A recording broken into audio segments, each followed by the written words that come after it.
right, hello and welcome to another Expert Insight interview. My name is John Golden from SalesPOP, online sales magazine, and Coavera CRM. We just changed our name, so we're now Coavera.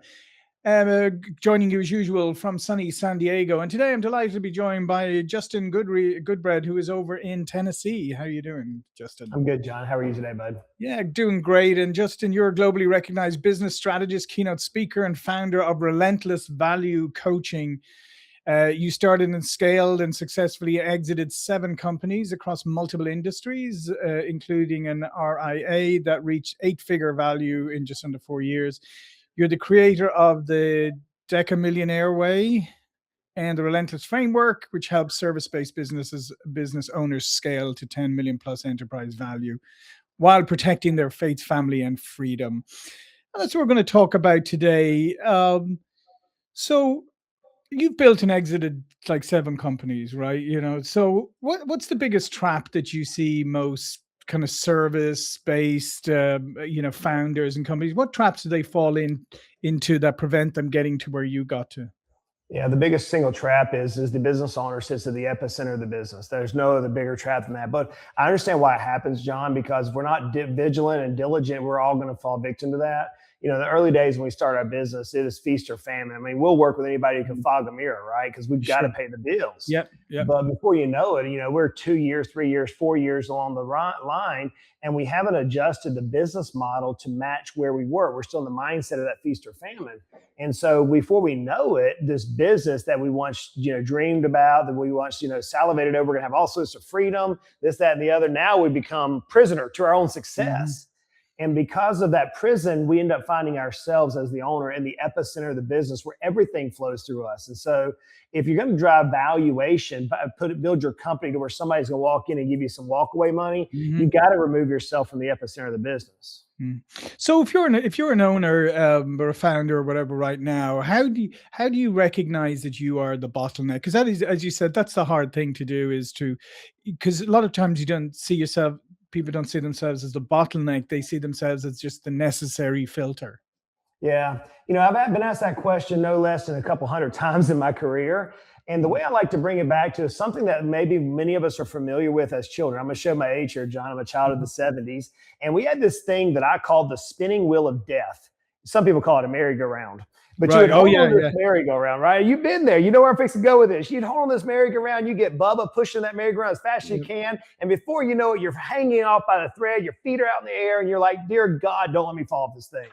That is what a business owner's life is. And so the way you identify if you're the bottleneck of the business is where you're basically sitting in the middle of the merry-go-round, where you're kind of watching everything around. You may get a little dizzy. It may feel a little bit queasy every now and then, but you can see Sally over there, and you can see Jamal over there, and you can kind of see your team, and you're watching them, and they're a little stressed, but you got this because you're the owner.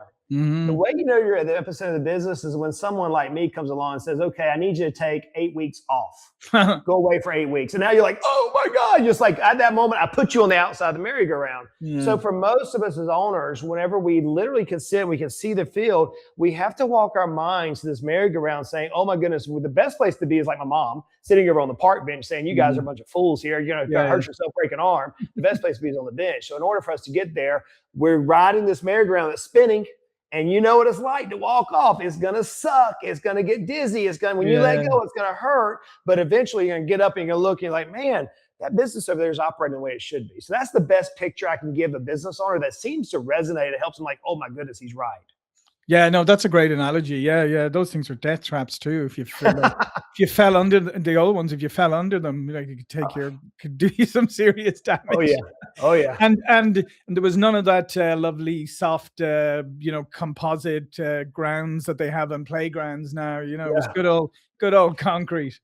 Yes, exactly. That's why we're tougher than today's generation. At least that's what they tell us. Absolutely. So, I mean, I love that analogy of when you jump off, like, you're going to be dizzy, you're going to be discombobulated and stuff. I guess that's the period where, a founder really needs help and support in order to be saying it's okay to feel like that. You just stepped off the roller coaster or the merry-go-round. Yeah. So the object that all of us have to do is we have to talk about where do we want to be.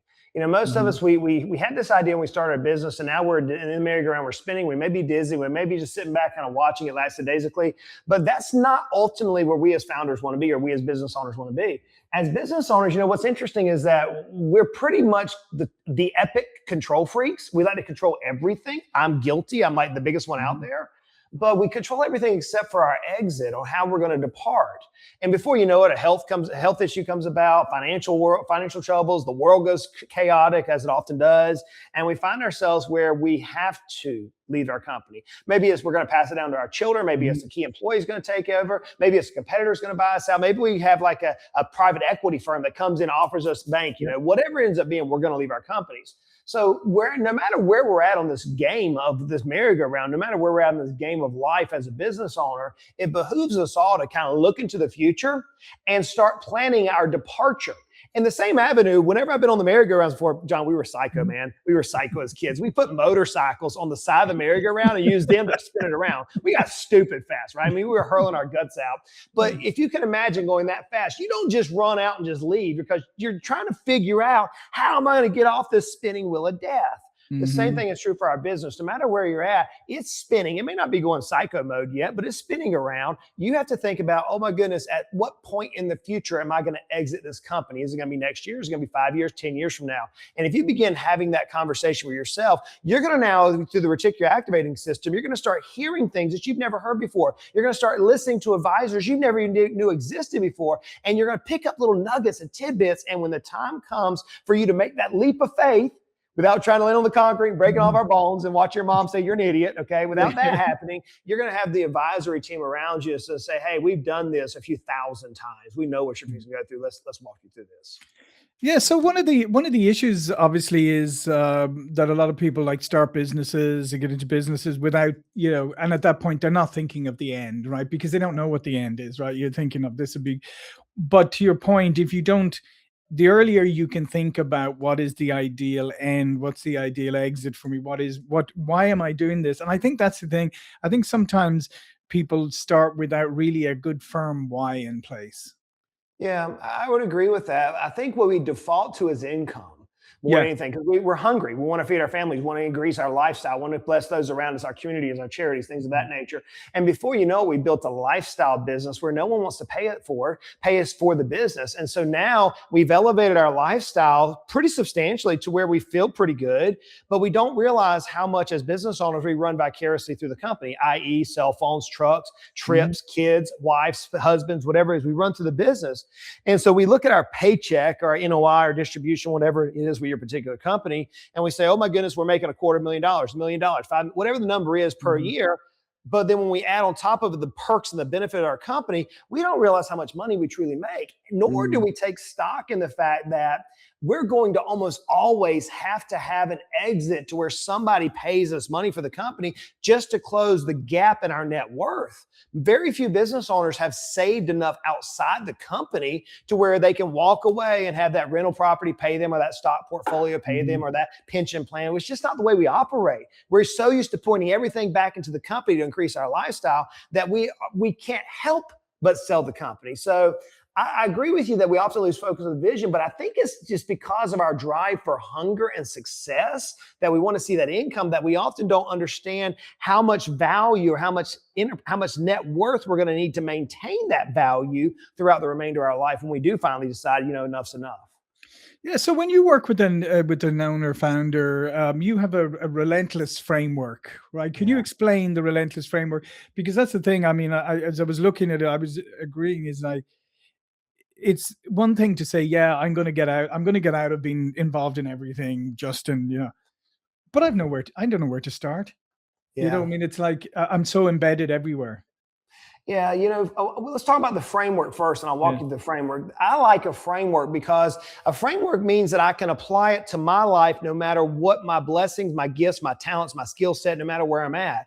It's repeatable in nature. I'm a unique individual. So are you, John. Out of the 8.2 billion people in the world, there's no one else like each of us, right? We're so gifted in what we do. We have experiences that what works for me specifically may not work for you or may not work for the listener. But a framework says, okay, this works across all platforms. Yeah. So I call it a framework for that reason. So the Relentless framework is pretty simple. There's 5 steps to it. If you walk through each of these steps, then you end up achieving whatever your desire is.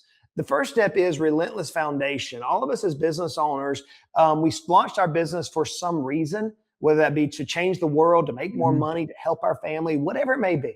We started for a reason, but there's just foundational things inside of us. Oftentimes the corporate world will say vision, mission, values, and those are overused, but most of us as business owners, we don't take the time to actually do some of that fluffy furu type of stuff, right? So let's take a step back and say, why are we here? What are we doing? Why are we going through all the stress, working 80 hours a week, whatever it may be we're doing? So once we understand the foundation, then we go into the second framework, which is relentless examination. Now, examination, what our mind goes to is let's examine our business and figure out where it's strong or weak. And that's true. There's 256 metrics that we can analyze a business from to know whether it's strong or weak. But that's just one side of a pancake, man. I've never eaten a one-sided pancake, and I like pancakes. There's always 2 sides. The second side is not looking extrospective at the business. It's introspective. Who am I? Where am I at? Where am I succeeding? So I like the shirts that say the 5 F's: faith, family, friends, fitness, finances. You know, a lot of us, we know we should be in shape, but we're not.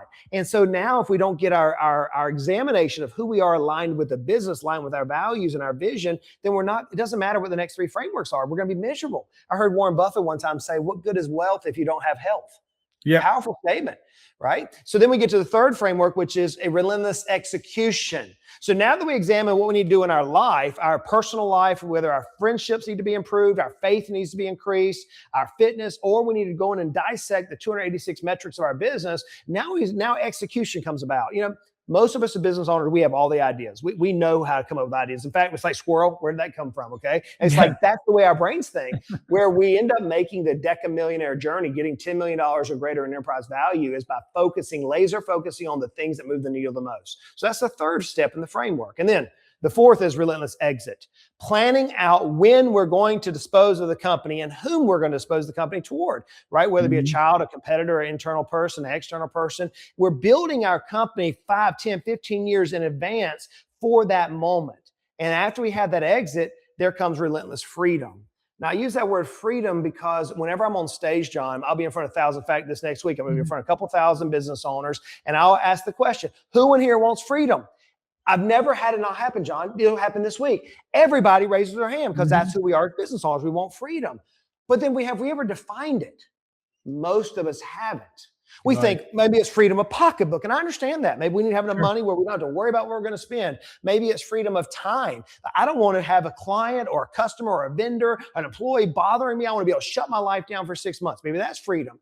Maybe it's freedom of relationships that you can say, you know what? I don't like you. I don't need you. Get out of here. I don't want to work with this client. Get out of here. I don't want to work with this family member. Get out of here, whatever it may be. So whenever we walk through the framework, we ultimately arrive at freedom. To me, the way I define freedom is being able to live autonomously while blessing others consistently. That's the way I define freedom for myself. So those are the 5 steps. Yeah, no, absolutely fantastic. And I love the examination piece, you know, especially the introspective examination, because I think we live in a world today where people don't do that enough because they're so distracted. They've got 5 minutes to spare. What do they do? They're on their phone instead of saying, like, here's some 5-10 minutes I could actually be, maybe think clearly, maybe get, and as I said, I think that is probably one of the toughest things for people today is to do introspective examination.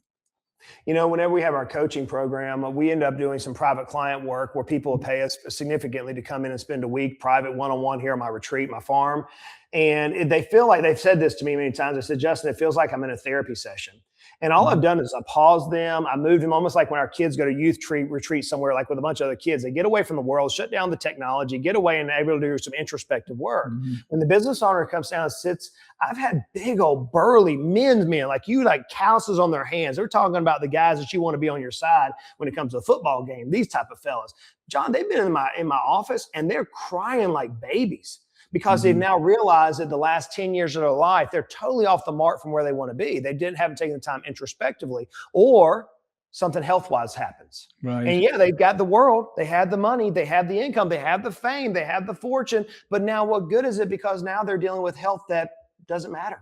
So whenever we take a moment, there's a Hebrew word that I like reading in the book of Psalms that says Selah. It means to pause for a second, just meditate, introspect, just take a break. When we take a break and we look at the world around us with all the responsibilities and the weight that we carry as owners, and we pause and we say, am I in alignment with what I believe I'm gifted to achieve? When we do that, oftentimes there's a recalibration that's needed. Yeah, no, absolutely. And also what you said on the exit and stuff as well is that, and I think sometimes also people don't understand that that can be a lengthy process, and a lot of it can depend on how you've set up your business, how you've operated your business. So the cleaner things are from the get-go, the better. Yeah, so you can have an exit that's a cash only purchase. They're few and far between Yeah. anymore. I had Hmm. one of those. I didn't have an earnout. It was a pure cash purchase. I decided to step from my business into a president role of the company. And then that last exit I went through, I was a major shareholder in a big company. We doubled the value of a national firm in 18 months. I mean, doubled it using the frameworks we talk Right. about. So Hmm. it went from low 8 figures to low 9 figure valuation. And it took us, because of the way the deal was structured, it took us 48 months to deal with the earnout and fully maximize the value. So a time frame from when you decide on, man, it's now time for me to exit, you could be looking at a period of 5 to 6 to 7 years, Yeah. or as little as just a stroke of the paper. It depends on how well you position and where your business sits and what type of business you have. Yeah, yeah, and it's an important point you made as well, is for people to understand the different types of exits, because everybody would love a cash. Here's your cash. We don't need you. Off you go. Have a great life. Fantastic. Most people don't get that, and there's earnouts, there's all sorts of other structures. So those are things you need to be aware of. So if I'm there as a founder and a leader, and I'm saying, okay, I have to get myself out of a lot of things. I've got to start delegating today. Delegation is a great word, and people love to say, "Oh, come on, Justin, you got to delegate more." But you also have to be thoughtful and strategic in that delegation. Yeah. Yeah, there's a simple way to go about this. If you take the DISC model, DISC, Mhm. and you apply it to business, I wrote about this in my award-winning book, Your Baby's Ugly. It's a great book. Pick it up on Amazon. But there's 8 areas of business. Okay, you have planning and leadership, sales and marketing, people and operations, Mhm. finance and legal. And if you look at those 8 areas of business, oftentimes we as business owners, we sit in the planning and leadership quadrant, which is the high D, the dominant type of personality. We're tenacious. We're not afraid of anything. We'll take the risk. That's often a D type personality. Mhm. Directly opposite of me on the wheel is an S. My wife is an S. She's a steady individual. She likes a checklist. She's an operational mindset. She can see flow charts that I just don't even care to think about, right? Mhm. So when it comes to delegation, the very first thing I like to try to teach our clients is there's the Colby, there's the Myers-Briggs, there's the 16 personalities, there's the ideograms. All those work if you're an employee. Yep. But from a business owner standpoint, there's not a better personality assessment tool to be able to look at your company than the DISC model. So once you identify where you sit on the DISC model, look to the letter opposite you. So D and I are opposite, S and C are opposite. So when you look through opposite of you, those are the things you don't want to do anyways. Yeah. So for me, I don't want to build operational structures. Mhm. I'd soon hit my head against the wall as opposed to doing that, John. So the very first thing I can delegate are those things that are opposite my skill set, and trust those individuals. And then as I work my way around through that company, I come to myself, the most difficult thing for me to delegate are the things that I'm extremely gifted with. For example, I thought I was a pretty good sales guy. I could have people come in. I knew my product, I knew Mhm. my customer. I could get them to make it say a yes. Mhm. Until one day my coach said, Goodbread, you can't make any more sales. I'm like, what? And John, I'm sitting in my office and I've been training my sales replacement person for 6 months. Wouldn't you know it, his very first sales call is the biggest client we ever landed. Wow. And I want to jump in on that. And he turned his chair around. I kid you not, John. He turned his chair around, looked at the wall, had this conversation. He sold the case, followed the structure. He turned back around. I'll never forget this, John. Never to the day I die. He looked at me dead in the eyes. I mean, that pensive look. He goes, look, if you ever do that again, I'll resign immediately. You trained me. I have the process. Get out of my way. I'll never forget those statements. Now, he's Wow. the person I hired. I'm the CEO. I'm the boss. I'm the bad guy who built it. That was pretty freaking hard for me to take that, swallow my Mhm. pride. But then once I saw he had the competency and he had the kahunas to go forward with it, John, it made me be able to release everything. So the simple movement is start opposite, work your way around, and then prepare, swallow your pride as an owner, swallow your pride, bring somebody along. You can tutor them, disciple them, and then let go. and then just look back. Yeah, it's going to cost you some money, but who gives a flying flip? You want free. Yeah. Yeah, no, exactly. And I think the other thing that's hard for people too is, I mean, you can train up somebody, but ultimately they're still going to put their own flavor on it. They're still going to do it a little bit differently than you did it. And sometimes I see people get so hung up on, yeah, I mean, they're getting the results, but they're not doing it exactly the way I would do it. And instead of just going, but that's okay, it becomes another thing to let go of.